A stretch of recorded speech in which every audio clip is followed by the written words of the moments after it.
Nigeria, Africa's most populous country, rich in culture, heritage, and political complexity. But beneath the vibrant diversity lies a long-standing power struggle. Why does the northern region seem unwilling to relinquish the presidency? Today, we explore the roots of this obsession. From colonial legacies and military rule to ethnic tensions and religious divides, we ask the question, why the North won't let go of Nigeria's presidency? To understand this dynamic, we must go back to 1914, when the British amalgamated the northern and southern protectorates. Though united administratively, the North and South evolved differently. The North, largely Muslim and feudal, the South, largely Christian and Western educated. At independence in 1960, the British left behind a system that had politically favored the North. With its vast landmass and large population, the region was handed significant representation in Parliament, setting the tone for post-colonial dominance. Northern leaders like Sir Ahmadu Bello and Tafawa Balewa took early control. The North had the numbers, the political machinery, and a vision to hold power. Between 1966 and 1999, Nigeria was ruled mostly by the military. Of the 13 years of northern civilian rule since 1999, over 30 years before that were under military regimes, many led by northerners. This era reinforced the North's grip on federal power. These regimes controlled not just the presidency, but key national institutions, the military, the intelligence services, and the petroleum ministry. Political engineering, including the annulment of the 1993 Abiola election, fueled suspicions in the South. The North is predominantly Muslim, while the South is largely Christian. This religious divide often mirrors regional and ethnic identities. As Nigeria became more democratic, politics took on a tribal and religious character. Many in the North see power as a protection of cultural identity and religious continuity. There's a strong perception that northern interests can only be safeguarded if one of their own hold the presidency. Census figures have long been a point of contention in Nigeria.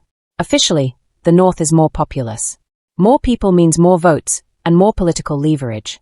The credibility of these population figures is debated, but northern politicians use them to justify dominance. The argument is simple: democracy is a game of numbers. Ironically, most of Nigeria's wealth, especially oil, comes from the South. But many northern states remain economically dependent on federal allocations. This creates a paradox. The North depends on southern wealth, yet insists on controlling national power. Southern leaders and activists argue that it's unfair for the region that generates the most revenue to have the least federal influence. This disparity fuels resentment and the desire for restructuring or even secession among some Southern groups. In 1999, a gentleman's agreement called zoning was introduced. Power would rotate between the North and the South to ensure balance. But this informal arrangement has repeatedly been challenged. After President Muhammadu Buhari, a northerner, completed his 2 terms, many expected the presidency to return to the South. Bola Ahmed Tinubu, a Yoruba Muslim from the southwest, and Peterobi, a Christian Igbo from the southeast, entered the race with hopes of redressing the balance. However, the North still rallied strongly behind Atiku Abubakar, another northern Muslim. Despite zoning expectations, many northern elites pushed the narrative that only a northern candidate could unify Nigeria. This reinforced the belief that the North still sees the presidency as its birthright, a seat of influence it must retain or at least dominate. To some northern leaders, holding power is not just about dominance, but survival. The North faces chronic underdevelopment, insurgency, and unemployment. With rising insecurity, some elites believe that controlling the federal apparatus ensures more security funding and influence over policy. But critics argue that despite years of northern leadership, the region remains underdeveloped. So if not for progress, what then fuels the insistence? As Nigeria's youth awaken politically, the question remains, will the country transcend ethnic politics? Or will old regional loyalties continue to shape who rules? The northern obsession with the presidency is rooted in history, fear, and identity. But the South, increasingly vocal and progressive, is demanding a new deal. The 2023 election was a defining moment. Though the presidency ultimately remained in southern hands through Bola Ahmed Tinubu, the race showed deep regional fractures. Peter Obi's surge in the southeastern parts of the Middle Belt reflected a hunger for equity and a break from the North-South binary. For Nigeria to thrive, power must no longer be viewed as a regional entitlement, but as a national trust. The race exposed deep regional fractures. Peter Obi's surge in the southeastern parts of the Middle Belt reflected a hunger for equity and a break from the long-standing North-South power binary. Yet for Nigeria to thrive, power must no longer be viewed as a regional entitlement, but as a national trust. Long before Tinubu finished his first term, northern political forces quietly began preparing for a reclamation. Leading blocs such as the Arua Consultative Forum, ACF, Northern Elders Forum, NEF, and the League of Northern Democrats, LND, started laying the groundwork to unseat Tinubu in 2027. Their argument was simple: the North, with its demographic advantage and voting power, had delivered in past elections but was now being politically sidelined, especially in appointments and federal projects. Symbolically, key northern figures began visiting former President Buhari in his hometown of Dora, subtly invoking his legacy as a rallying point for northern consolidation. Critics like Senator Shu Soni warned that such gestures, cloaked as homage, were in fact strategic moves to revive Buhari-era charisma and unity among northern constituencies. He cautioned that stirring up ethnic sentiment could deepen national divisions. Adding to the intrigue, insider sources revealed that northern elites were exploring a broader coalition strategy, possibly under a new platform like Team New Nigeria, TNN, to present a unified northern candidate with national appeal. This coalition would aim to include elements of the South-South and Middle Belt, repackaging northern dominance in a broader, more inclusive narrative. But Peter Obi's continued relevance complicated this plan.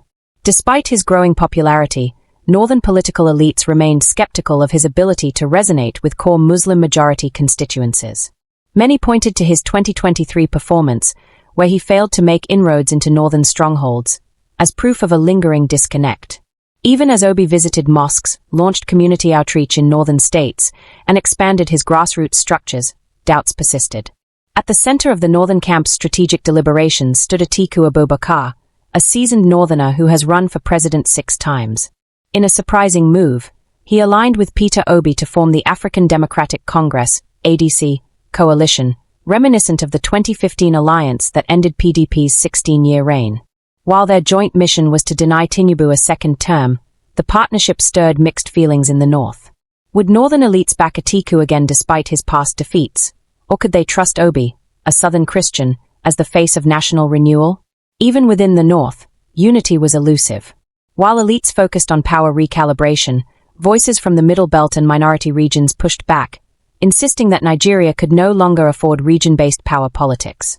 They demanded leadership grounded in policy, equity, and competence, not ethnicity.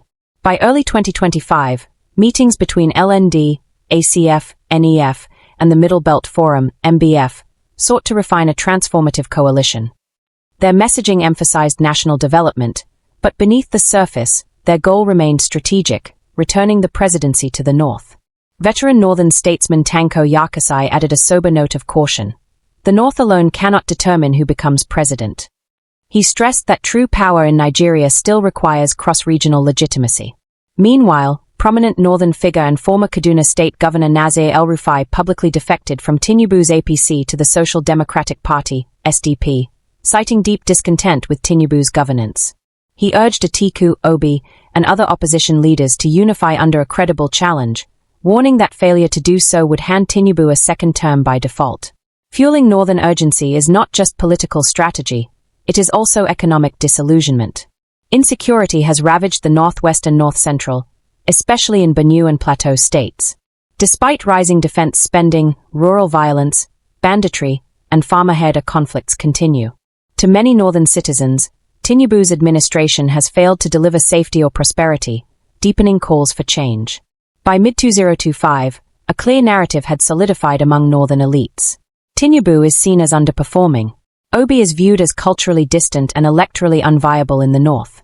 Only a unified northern resurgence can reclaim political relevance. As 2027 draws closer, the political battlefield is sharpening. Northern power blocs are consolidating their ranks. The southern-led opposition, under Obi, is pushing for cross-regional realignment. Minority regions and civic groups demand issue-based politics, not ethno-regional muscle. This growing confrontation risks plunging Nigeria into a dangerous identity crisis. Will the presidency remain a zone of contest between regional majorities, or evolve into a national institution entrusted to visionaries, regardless of tribe or creed? One thing is clear: the North is not letting go quietly. But if Nigeria is to progress, it must ask itself a hard question. Is the presidency a regional right, or a national responsibility? What happens in 2027 may well determine whether Nigeria finally rises as one nation, or remains bound by the chains of regional rivalry and historical entitlement. Nigeria's democracy remains fragile, but its future is not without hope. The ongoing power struggle, often framed as a contest between North and South, reflects deeper questions about identity, justice, and belonging in a multi-ethnic state. The North's grip on the presidency has been shaped by a blend of historical advantage, political strategy, and demographic dominance. But holding power is not the same as holding a nation together. As 2027 looms, the political temperature is rising. The North's desire to return to power is clear, and it's being framed as both a right and a necessity.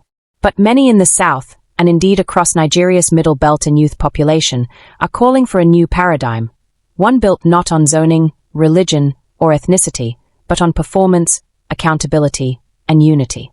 Leaders like Peterobi have sparked national conversations about what governance should look like beyond the usual binaries. Bola Ahmed Tinubu's presidency, while controversial, also represents a break in the northern tradition.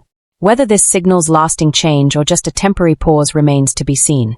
What is certain is this: for Nigeria to truly thrive, the presidency must evolve from a regional prize into a national service. Until power is de-ethnicized and democratized, every election will remain a battleground, not just of votes, but of trust, belonging, and identity. The question is no longer who deserves to rule, but what kind of Nigeria do we want to build?